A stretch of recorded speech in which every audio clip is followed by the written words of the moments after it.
Hello दोस्तों, welcome to Vidwar the Smart Learning App. This is Ankit Srivastava and I am going to teach you class 7 science acids, bases and salts. So in the previous classes we have discussed about some indicators in which we have discussed about indicators like litmus paper, rose water solution and the last indicator turmeric powder. So students, in every indicators we have seen just one thing, that whatever it is acid or base, it only depends upon the change of color. Okay, clear दोस्तों? सब कुछ colour पे depend कर रहा था, ठीक है ना, सब कुछ कलर पे डिपेंड कर रहा था। क्या कुछ, कोई भी सब्सटेंस एसिड है या बेस है, ये हम लोग इंडिकेटर के थ्रू पता कर रहे थे। और जितने भी इंडिकेटर्स हमने देखे सारे में एक ही चीज कॉमन थी, कलर कुछ चेंज, कलर में क्या हो रहा था, चेंज आ रहा था। तो इसके वजह से हम लोग समझ जा रहे थे यहाँ पे कि वो पर्टिकुलर सब्सटेंस एसिड है या बेस है। जस्ट लाइक आपने लिटमस पेपर में देखा कि लिटमस पेपर अगर ब्लू टू रेड होता है तो समझ जाइए कि the particular substance is acid, and जब it turns red to blue so आपको समझ जाना है कि the substance is basic. Okay, clear. उसके बाद रोज वाटर सॉल्यूशन में water solution plus water solution के साथ अगर आप कोई सब्सटेंस मिलाए और उसका कलर हो गया पिंक, तो आपको ये बातें समझनी है कि जो सब्सटेंस आपने मिलाया वो क्या है, एसिडिक है। और या आप ऐसे भी बोल सकते हो कि जब किसी सॉल्यूशन, जब वाटर सॉल्यूशन का कलर हो जाता है पिंक, तो भाई सब्सटेंस क्या है, एसिडिक है। या फिर अगर हम लोग एसिड को वाटर सॉल्यूशन के साथ मिलाएंगे तो कलर क्या होगा, पिंक होगा। ओके, उसके बाद बेस के लिए क्या था, ग्रीन हो जा रहा था, है ना।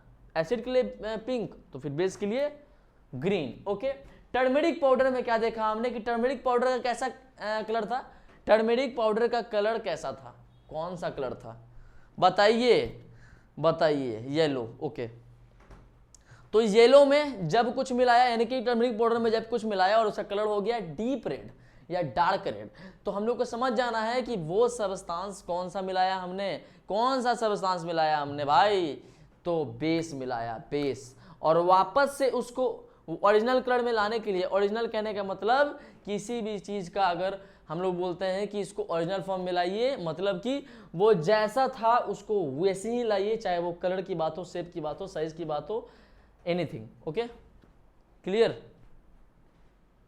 चलो आगे बढ़ते हैं। आज हमें क्या पढ़ना है, आज हमें पढ़ना है, कहाँ गए तुम, आज हमें पढ़ना है एसिड रेन।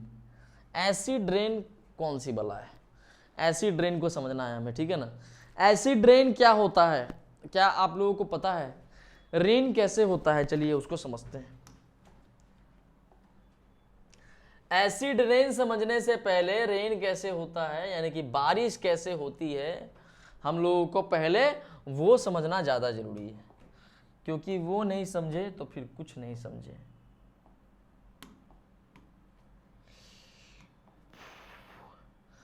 थोड़ी सी बादल, थोड़ी सी पानी, ऐसा करते हैं, एक पिक्चर ही हम लोग ले लेते हैं, ठीक है ना।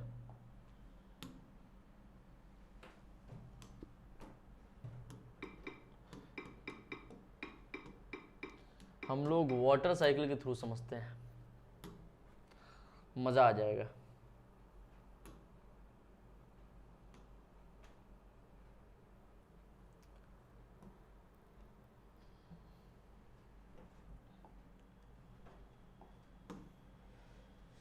आप लोग दोस्तों सही से समझिएगा, ठीक है ना। अगर कुछ दिक्कत होता है तो आप लोग बताइए, सर यहाँ दिक्कत है। अब समझते हैं। ओके दोस्तों, समझे अब, चलिए समझा जाए। सबसे पहले आप लोगों को समझना है एसिड रेन से पहले क्या, वाटर साइकिल। वाटर साइकिल मतलब कि जो आपके जमीन पे पानी है, जो आपके धरातल पे पानी है, वो जाता है वेपराइजेशन होकर के बादलों के पास, और बादलों से आता है फिर हमारे पास बारिश के फॉर्म में, बर्फ के फॉर्म में, है ना। कोई दिक्कत, कोई दिक्कत है आप लोगों को? कोई दिक्कत नहीं ना? चलिए समझते हैं आगे। देखिए हमने यहाँ पे एक फिगर रखा है, हम लोग इसके माध्यम से समझते हैं, ठीक है।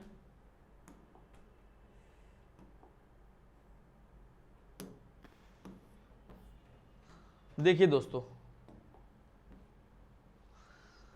होता क्या है कि हमारे जमीन पे जो पानी है, हमारे धरती पे जो पानी है, चाहे वो ओशन के फॉर्म में है, चाहे वो सी वाटर है, चाहे वो रिवर वाटर है, चाहे वो पॉन्ड वाटर है, कुछ भी, ओके। जब क्या होती है, बहुत ज़्यादा गर्मी होती है, क्या होती है, जब बहुत ज़्यादा गर्मी होती है, उष्मा हो जाती है, ठीक है ना।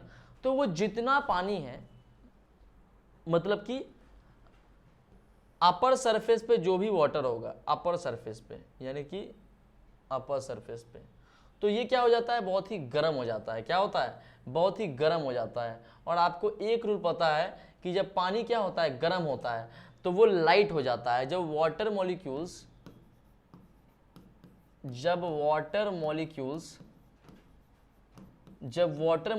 क्या होते हैं दोस्तों, लाइट होते हैं।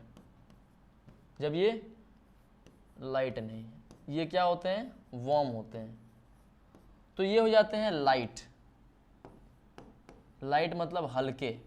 और जब आपको पता है, ये बात आपको पता है कि जब वाटर मॉलिक्यूल्स क्या होंगे, हल्के हो जाएंगे, तो ये इनमें टेंडेंसी आ जाती है ऊपर उड़ने की। क्या, ऊपर उड़ने की। और फिर जो नीचे वाले मॉलिक्यूल्स हैं वो ऊपर आएंगे, फिर वो भी जाएंगे ऊपर, ठीक है ना। जैसे कि चाय उबलती है तो देखते हो ना कि ऊपर में जो वाटर मॉलिक्यूल्स हैं वो वेपर के फॉर्म में ऊपर उड़ जाते हैं, ठीक है।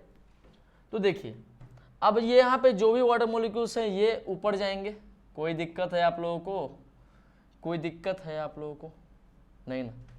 चलिए ये जाएंगे ऊपर, किसके पास, जब ये ऊपर उठेंगे दोस्तों, क्यों उठेंगे, यहाँ पे गर्म, इनको सबसे पहले बताइए, इनको हीट एनर्जी दे कौन रहा है, सबका दादा सूरज दादा, ठीक है।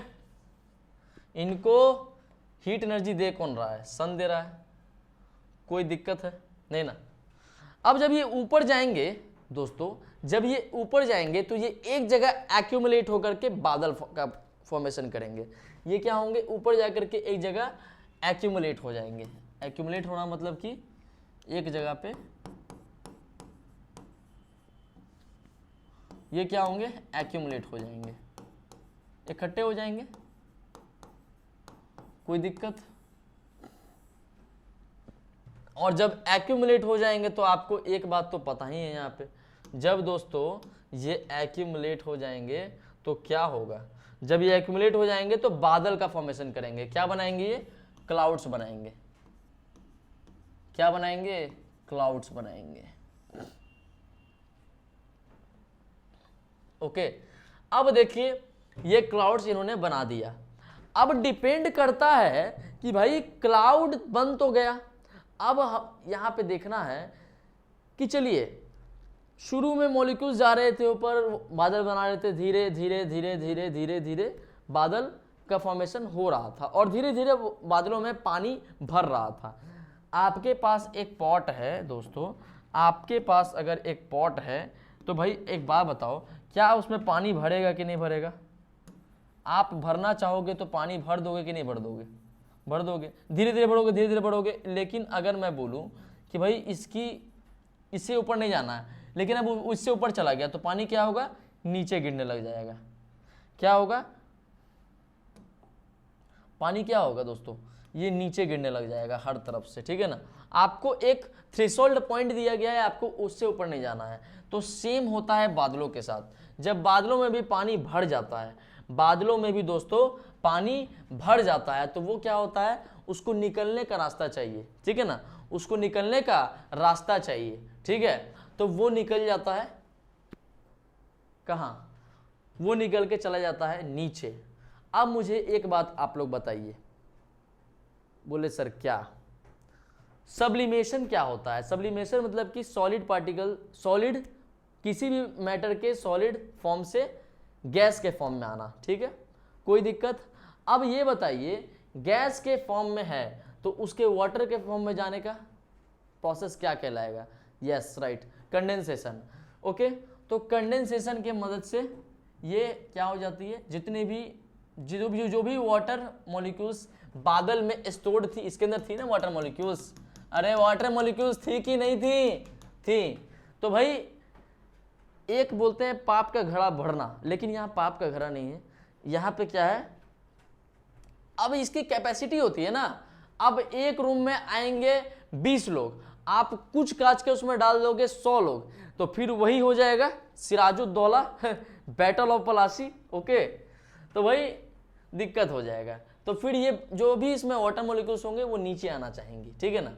लेकिन मुझे एक बात बताइए, वाटर साइकिल में एक बात मुझे आप बताइएगा, क्या जब ये वाटर मॉलिक्यूल्स ऊपर जा रही थी, जब ये इवेपोरेट हो रही थी, क्या हो रही थी, इवेपोरेट हो रही थी वेपर के फॉर्म में, तो क्या इनके साथ एटमॉस्फेयर में प्रेजेंट गैस मॉलिक्यूल जो थी, जो भी एटमॉस्फेयर में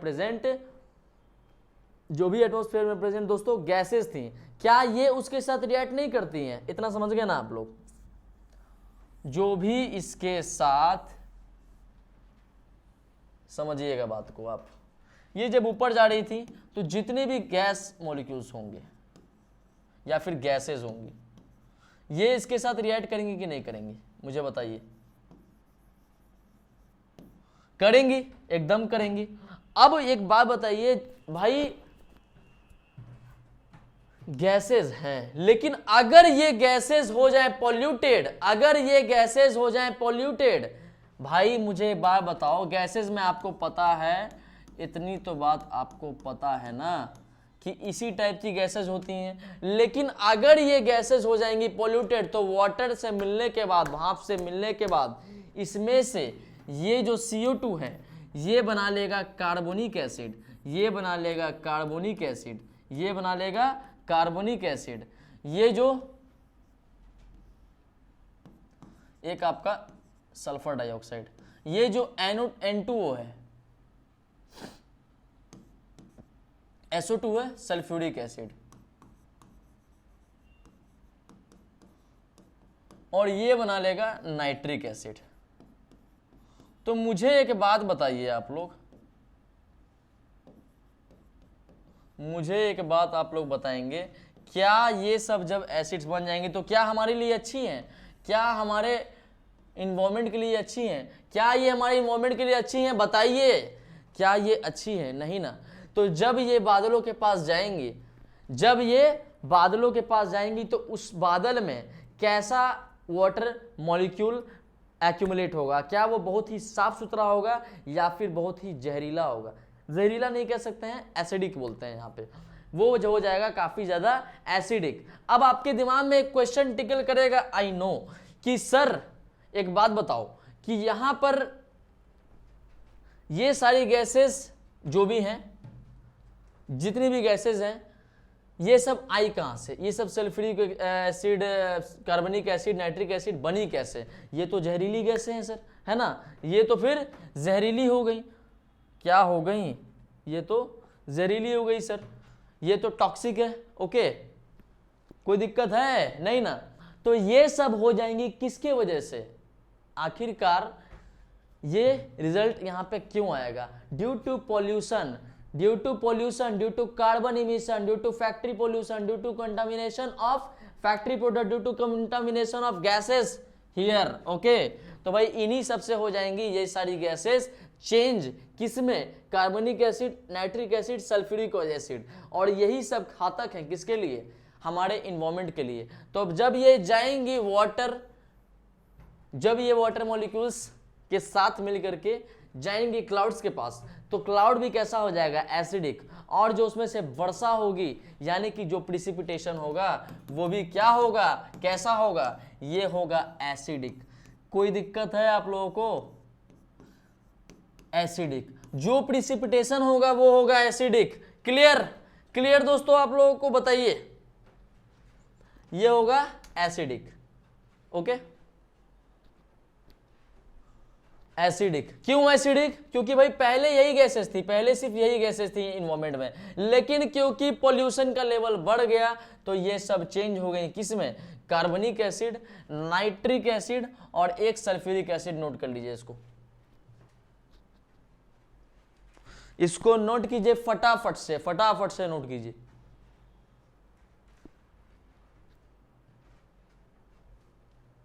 कोई दिक्कत किसी को बताएंगे?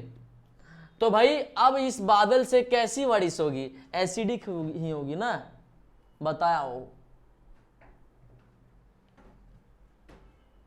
तो जो पानी आएगा वो कैसा होगा? एसिडिक। इस वजह से इसका इंपैक्ट हम लोग देखते हैं। इसका आप लोग फटाफट से ऐसा कीजिए, स्क्रीनशॉट उतारिए फटाफट से।